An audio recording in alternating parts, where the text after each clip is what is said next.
This is lecture number 4 in the class, RPH 140, World Philosophies, or more recently updated for as Practical Wisdom in Our Time. The reading for today is from Joseph Stiglitz's book, Globalization and Its Discontents. This is about how the globalization process actually has gone on. And since the wall came down and Eastern Europe and the USSR were now opened up to the West. And right now I'm speaking as Donald Trump has just gotten reelected. So the lecture for today is related to that. Then I will give you just a lead up. Well, here is just what the reading for today is about. The central theme is what happened with globalization. Donald Trump, this was the first time he got elected, and globalization is an issue. So let's go back to where we've been before. What is college for? And my big thing there is college is the place you come to reconsider everything you thought you knew, everything, and you've been taught a lot of propaganda, things that help you become socialized into the society. But if you want to have a free and open society, you have to be willing to question that. I teach at a small liberal arts college where the entire structure was based around educating future leaders, as many as possible, to think critically so that you could preserve your free and open society so that people with authority would not abuse it and use rhetoric and propaganda. So you have to reevaluate everything you were taught. You have to unlearn what you were given. And especially at this time, because now is the fourth industrial revolution, and there will be a lot of disruptions. So that's what the reading for today is about, one of those disruptions. Okay. The second thing I want to again alert people to is that we did that outline about toxic culture. Ideological blind spots prevent us from seeing the problems, right? That's the propaganda we've been given as a set of ideas. And he says we live in a toxic culture. The single most important, what passes for normal is not normal. His focus is on our relationship to our bodies.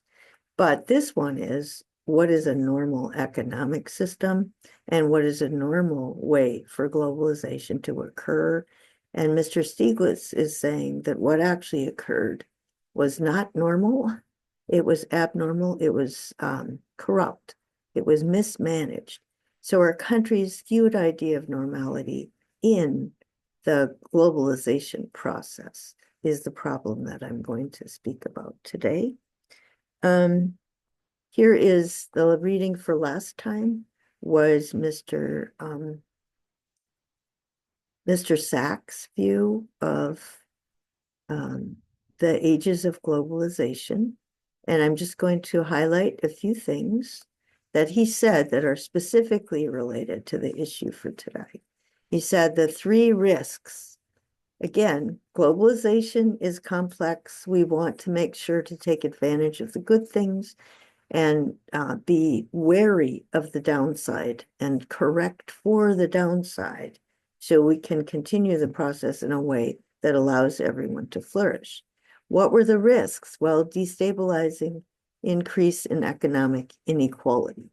This is the one Mr. Stiglitz focuses the most on, okay?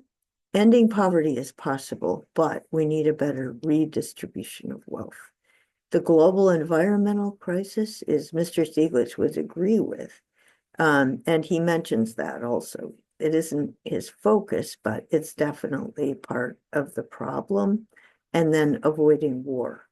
The challenge of inequality is the low-skilled workers versus high-skilled workers, the need to re-educate workers to fit the kinds of jobs needed in the high-tech digital economy, and to tax the rich to provide for this new retraining of the workers. And Mr. Sachs looks to the social democratic ethos in Northern Europe. They have the lowest fossil fuel emissions, highest life satisfaction. They have good governance and a social ethos, a social democracy. They have a set of ideas for organizing politics and the economy. That's private ownership plus workers' unions, labor rights, healthy work-life balance, family leave, ample vacation time, universal public services, healthcare and education, right? The middle way. Okay, so now let's go to Mr. Stiglitz because he's picking up on a lot of those same issues. So let's go here is, what does Mr. Stiglitz say? Well, he wrote this book not long after Donald Trump got elected the first time.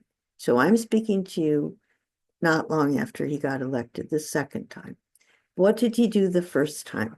Well, he rejected globalization. He's America first. He's focusing on nationalism. And Mr. Stiglitz is explaining why. How did this happen? Well, the US has greater inequality than any other nation.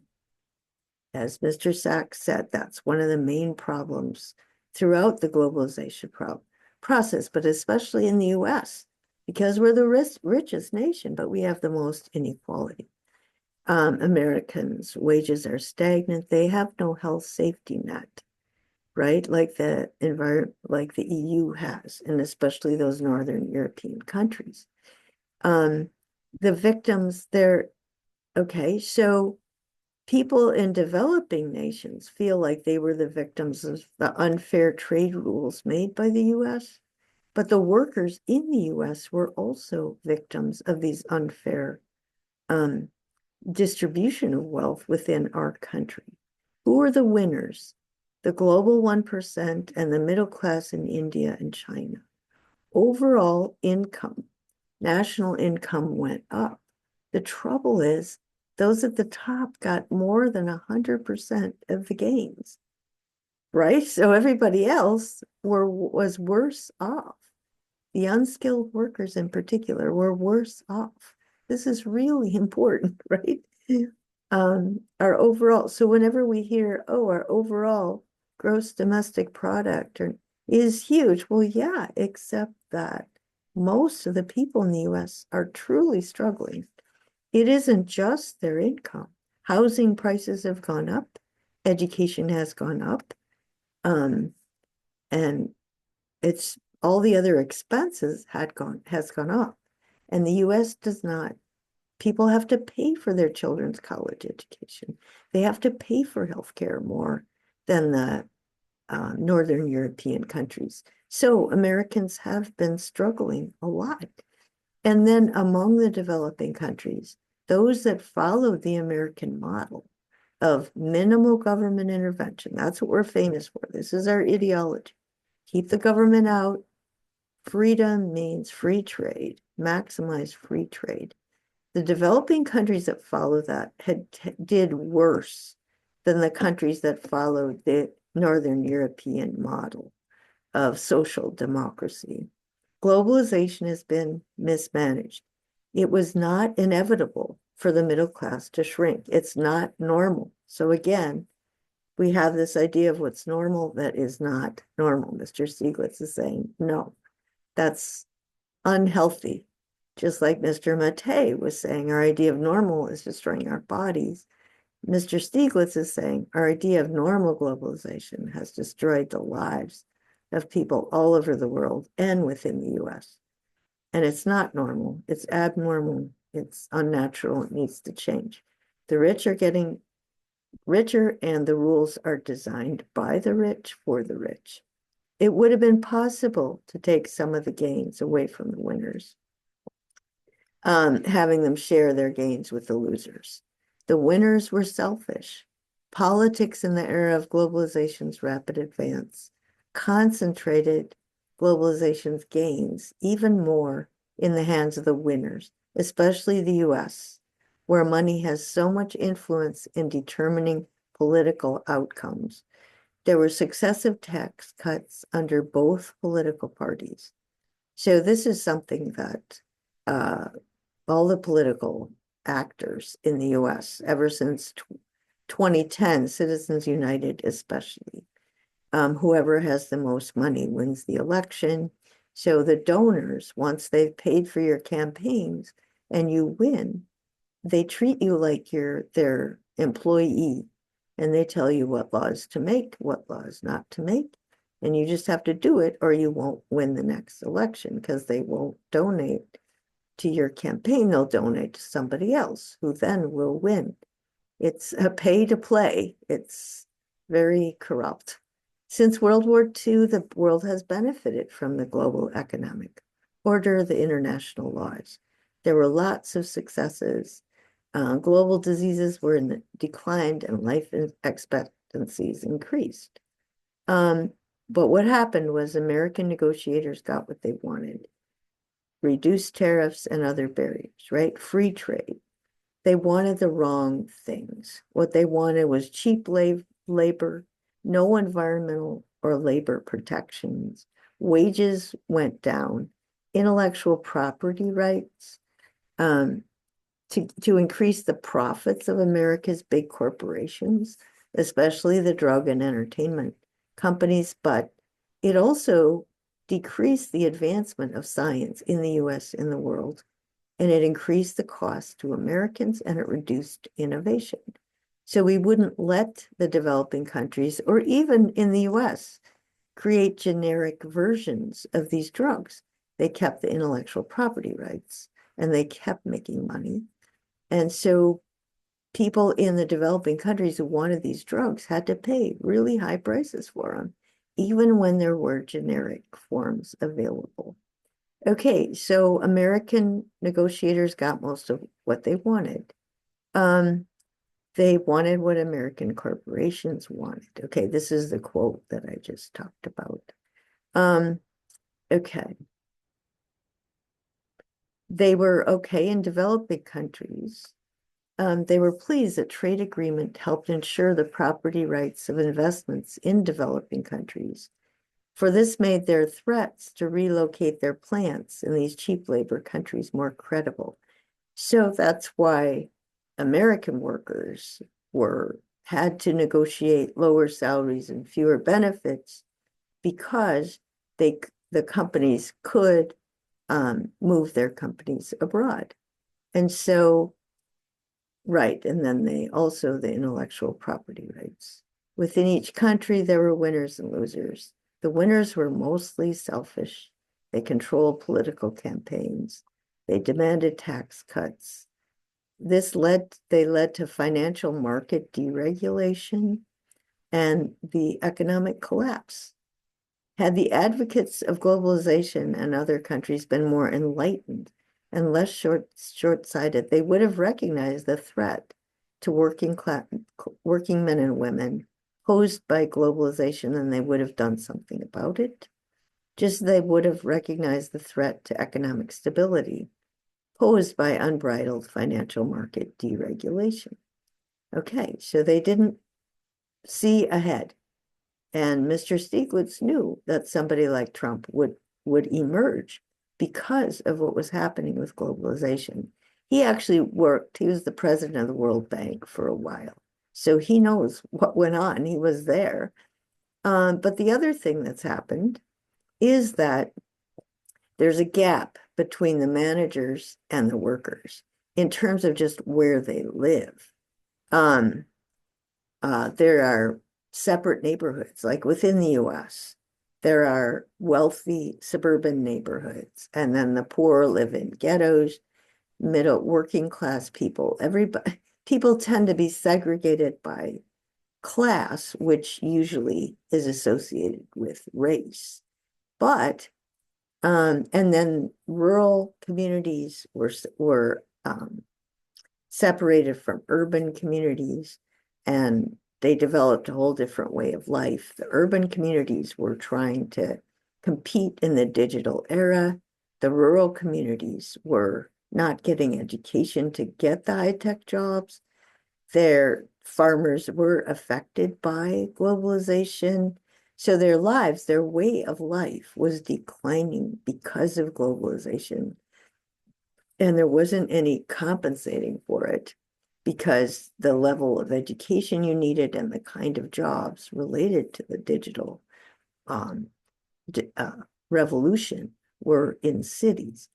Also, managers could move around. They could be on the other side of the world.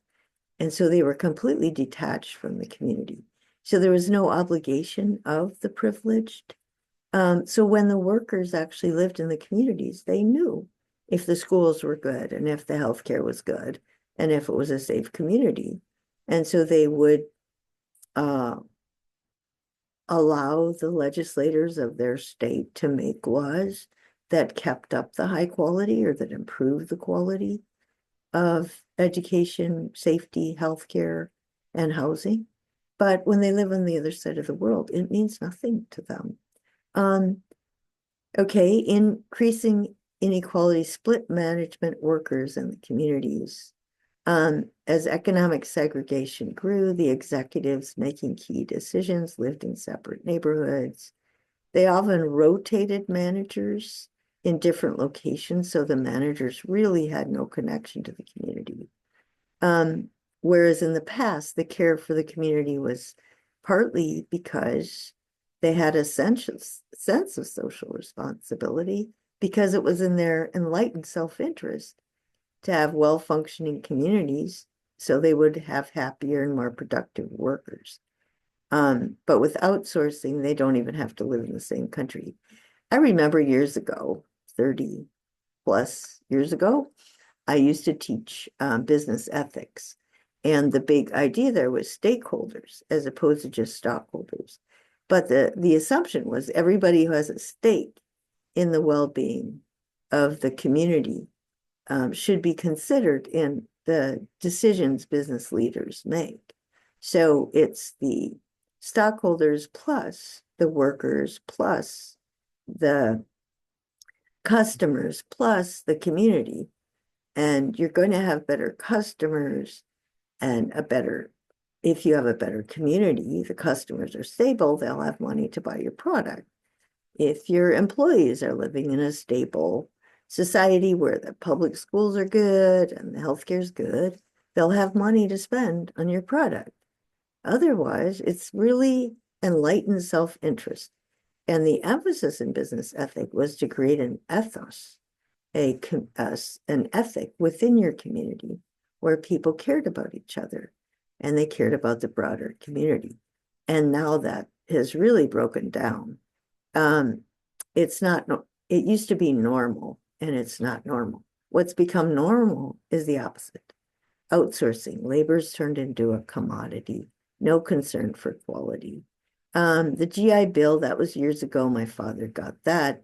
It allowed him to go to a small liberal arts college, and that changed his life because otherwise he would have been an accounting major at the University of Minnesota because he didn't have any money to go to a small liberal arts college. But he got that opportunity because he was in the war and he came back from the war. But that has stopped. So that pipeline for getting less wealthy Americans into the middle class and educated has dried up. We don't have that anymore. So Mr. Stiglitz knew the situation was prey to a demagogue. A demagogue is somebody who says, if you vote for me, I'll take the money from the rich and I'll give it to the poor. I'll defend the workers. So his appeal, he obviously had an appeal. And Mr. Stiglitz knew that this could easily happen. Plato's Republic, this is back to Athens, in book 8. It really talks about the decline. from a democracy to a tyranny. The reason for the decline was the Democrat had this belief in the equality of pleasures, like what makes uh, Athens great or what makes a country great is that I can pursue any pleasure I want. Like if I want to take up being a soldier, I can do that for a while and then I can quit. And if I want to take up this or that, and I can always quit, start something else. And that's what freedom is. Well, what happens is people who live like that end up in debt because they don't realize how conscientious you have to be in order to get your bills paid. And also pay for education or pay for healthcare or pay for when you get too old to work. Like they aren't planning ahead. And so even people who came from fairly affluent households end up in debt. And so a power hungry person sees the opportunity. You can blame the rich, right? So they blame the rich. They get the masses to get, lathered up all against the rich. They tell them, if you vote for me or put me in power, I'll take that money of those rich folk and give it to you. And that's how the tyrant arises. But the tyrant has no interest in distributing wealth. They just use their power to help their friends and harm their enemies. And everybody is even worse off. So it's not like this hasn't happened before. There's a book out, Strong Man. It's happened a number of times before. So the US, again, I think partly because of lack of education, a very poor education, K through 12 education, doesn't teach Americans to be critical thinkers, doesn't demand that of them, doesn't associate that with preserving our democracy. We've lost it, I think, at least temporarily. So common themes in this discontent, right? The advocates of globalization used simplistic models, right? What are these models? Keep the government out, free market, deregulate, just over and over again. If the rich are benefiting, it will trickle down to everybody else. It never has worked. Reagan did it. George W. Bush did it. Trump did it. It doesn't work. You do nothing to counter the adverse effects. You don't educate people and retrain them so they can work at jobs that a digital economy has to offer. It was oversold. It led to lack of confidence in the entire process, right? Nothing's good about it. And back to nationalism. America first, Russia first, whatever, right? All these countries are doing it. It needed to tax the rich and share the gains, provide opportunities so that you could have a middle class. There were deficiencies in the governance of globalization. So the International Monetary Fund, all the wealthier countries donated, but the country that donated the most had the most power. And the US donated the most, so they had veto power and they had a lot of control over what the policies were and the policies they demanded reflected their special interests, right? Well, their ideology, minimal government, and of a small part of the US, the financial and corporate interests. Okay, so it was a combination of deregulation and free market, and also, but the whole system was rigged to favor American corporate and financial interests. The effect of what happened with the distribution of power, the poor nations depended entirely on the goodwill of the wealthier nations, and the nations with elections, the rich in every one of those nations contributed to the campaigns. The politicians who had the money won, and so they became employees of the rich. The government's expected to offset the inequality. Okay, So governments then were expected to offset the inequality gap, right? The governments were expected to tax the rich and distribute to the poor and have education, infrastructure, healthcare. But if if the government leaders are basically employees of the corporations, they're not going to do it. And you end up blaming the governments. My students do this all the time. It's the government's fault. Well, wait a second. If the corporations paid, the donors paid for these people to get in and then insisted treat them like employees, it's not government. It's that we don't have governments anymore. Governments existed to curb greed, to tax the rich. And now the people in those positions are employees of the rich. So they get blamed. And the problem is with the rich people who control the political campaigns and engage in really manipulative political rhetoric in order to get their candidates elected. So again, it put a greater burden on the governments, but it reduced the government's capacity to deal with the problems. And also, if they're employees of the rich, they're not going to want to deal with the problems. They will explain away what they're doing. Okay, again, the problem of simplistic models. Free trade was really managed trade for corporate and financial interests. So the Washington Consensus was the same policy that predominated at Davos, even in 2017. Lowering corporate income tax, deregulation, growth. I think it still is. I think Davos last year, 2024, I was just stunned at the fact that very little was about green energy transition, about environmental degradation. Um, I've the conference is going on right now, and I looked at a couple panels. It's just a little depressing. So I'm going to see if I can see any trends. But I honestly think these people are truly ignorant. They are completely in love with their ideology, and they're not willing to re-examine what they've done. We could have had laws to prevent tax avoidance. We didn't. The corporate taxes have gone down from 5% to 2%. When they make that much money, 5% to 2% is a lot of money that could have been used for education and healthcare.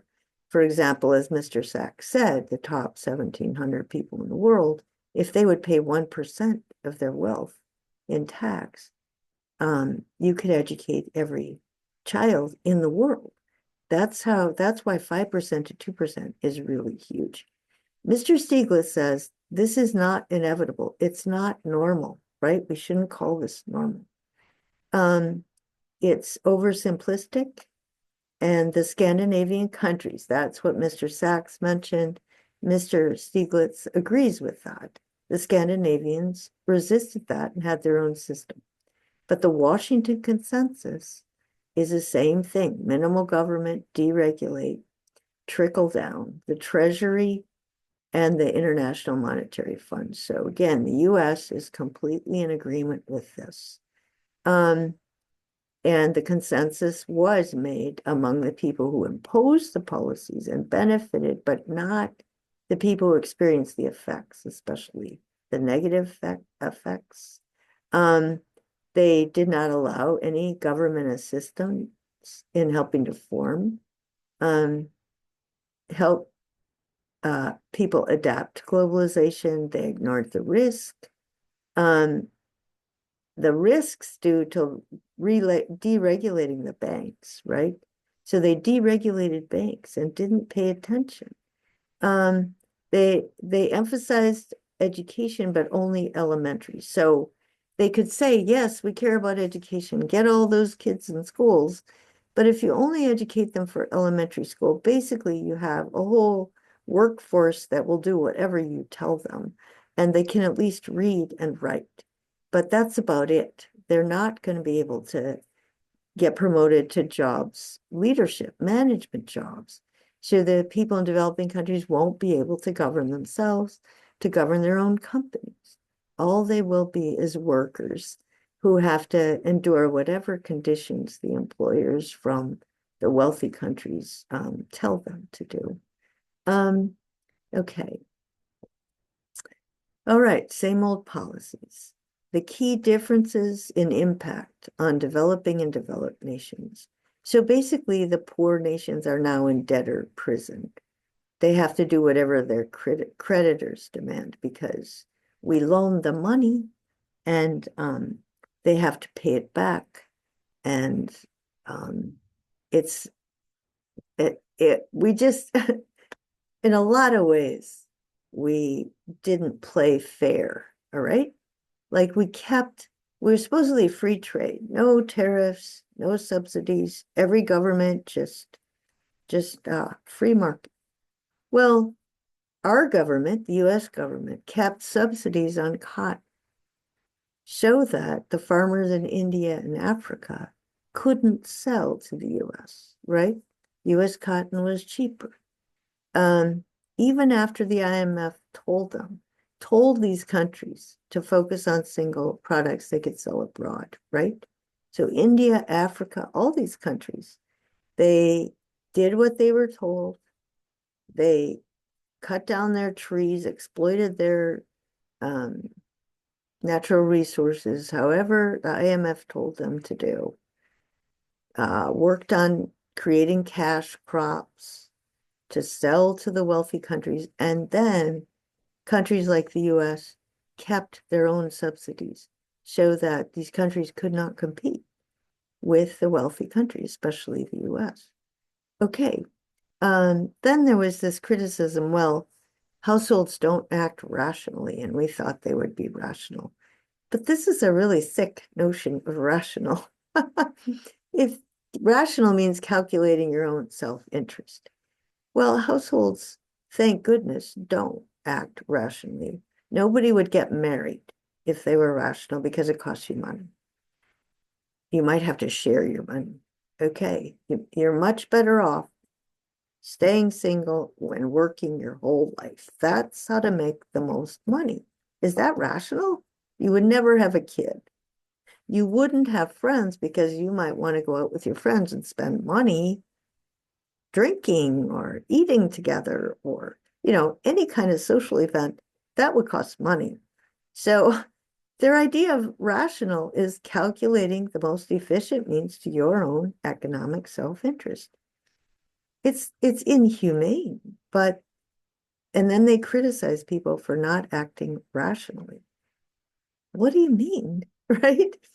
Uh, if you were a rational poor man in Thailand, for example, you would abort every male child, but you would have as many female daughters, sell them into sex slavery, and tell them to send the money home. That would be your way to get rich. And there were a few fathers arrested for doing this. But the model of rationality is really, really unhealthy. And then when economists accuse people in developing countries of not being rational, it's it is really it's sick. The standard model is based on rational households interacting in competitive markets. This is not it's not the way people live. The only possible use of rational would be if you're debating between which of two cars to buy if you don't have to have a car, right? Whenever you have to have something, um, the markets can take advantage of you. And so housing will end up costing more and education. It's just the things that we actually need, education, healthcare, basic stuff should not be strictly competitive because the business people can take advantage of people when they're desperate and they have to have the product. So it's never worked. So there's this huge gap. Mr. Stiglitz thinks Trump's reforms will not work. Well, I don't want to go over whether they did. We'll try it again. Um, Certainly it didn't radically work. It wasn't obvious that it worked. Um, but historical context, the end of the Cold War, the US could do whatever they wanted. It could have used that power to reflect its values and principles, to support governments that showed a commitment to human rights. It could have had a much more flourishing world in the name of democracy. If everybody has the capacity to flourish, we should have conducted the globalization in a way that would have made it possible for them to do so. But he says we did so to a little bit, to some extent, but mostly we just took advantage of people, especially our corporate financial interests. So the new millennium, where are we going? Right at 9/11, the US and Europe promised to rectify the inequalities, but they didn't. After 9/11, the US reneged on their promise to reform trade rules. Okay? 9/11 sort of brought us right back to the Western so it prevented the change that they had promised they would bring about. Then there was the global financial crisis because of lack of regulation on the banks. It allowed Americans to sell their toxic mortgages around the world. Um, okay, so because of that, the US, there's a new balance of economic power. The limits of military power are evident. We haven't won a war since World War II. How do you win wars anymore? So we're not likely to be able to unilaterally rewrite the rules of globalization, and we're not. So the rise of China, as Mr. Sachs also points out, there's going to be a geopolitical, much more balanced or much more, yeah, India, China, Africa, Southeast Asia, they're all going to have their place in the world. US soft power, our cultures are in decline. People don't respect our culture. They don't think we're Democrats. They think we're empire builders, which we are. There's a new global balance of economic power, the limits of military power. And okay, so Trump's policies, he thinks, will likely increase US deficits. We rejected the Trans-Pacific Partnership. And these other partnerships, and all that did was the South, China has filled in the gap. And so there's more and more trade connections between China, the Belt and Road Initiative, the China is selling green products all over the world. There's an incredible need for green products. The US is still in denial about it. And so China's just stepping into that gap, making lots of money. Then, yeah, the awareness of climate change. Everybody's aware of it except the fossil fuel billionaires who pay for the US campaigns. Okay, the East Asia crisis was mismanaged by the IMF. They even admitted it. So, so this is just, the sense of injustice is becoming more and more prominent, which is why the BRICS, Brazil, Russia, India, China, South Africa, there are 22 other countries wanting to join. All right. So what happened in the East Asia crisis was the US borrowed money from them because we don't pay our bills. So we borrow money from just about everywhere. So they lent us money at a low interest. But when they had their collapse, they have to borrow money from the US at a much higher interest rate. So basically, the rich, once again, is a transfer of money. Rich country getting richer, poor country getting poorer. The intellectual property rights, the patents are held by the North and the South has to pay. Okay, but the increasing economic power of the emerging markets is important. The US share of international economy is going down. Okay.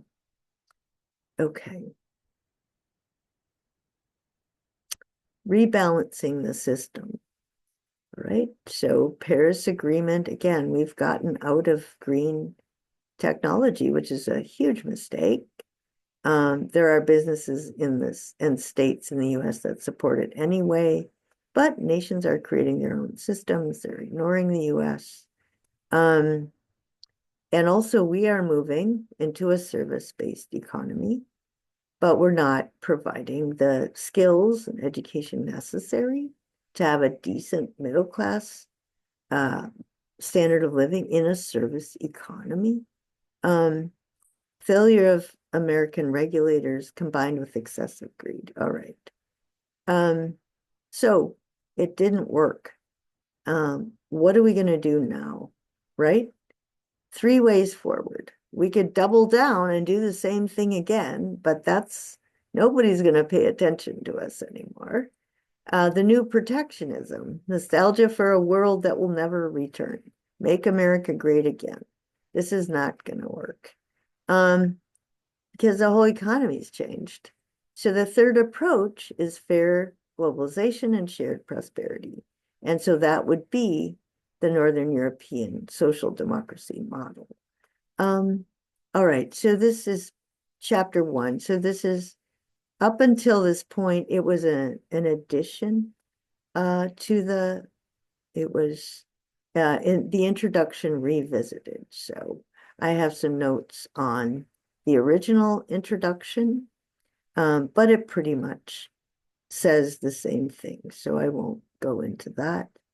The role of trade agreements, that NAFTA, it was one thing that happened with NAFTA is that we were going to have free trade between Canada and Mexico. Well, one thing that happened, why do we have so many Mexican farmers wanting to get into our country to pick our crops, is that Mexico agreed to take off their tariffs so that we could sell our stuff, but right at the last minute, we kept subsidies for our farmers. And so Mexicans couldn't sell their corn, their agriculture products to us. And so those farms were going bankrupt. And so we end up with farm workers on the border. Whoa. All right. So this is where we are. And so that was the main point for today. And so the overall theme of this class is practical wisdom for our time. And we have to rethink everything because we're in a totally different digital economy. We're having a lot of disruptions. And the globalization as it has occurred so far is ending. It's over. China was allowed into the world economy in 2003, and China is just taking off. And so we can be afraid of China, or we can actually start engaging with China and the rest of the world in trade. We can start competing. We can start focusing on fossil fuel technology, green technology. But at this moment, we're stuck in the past. And we shall see where it goes. But I'm teaching this class because I think my students need to know this, because they need to think differently, and they need to know globalization will be different in their lifetime. The jobs available, they need to realize that green tech is the future. It's not a political issue. It's a plain old climate issue. And so that's why we had the lecture today. And so we will move on.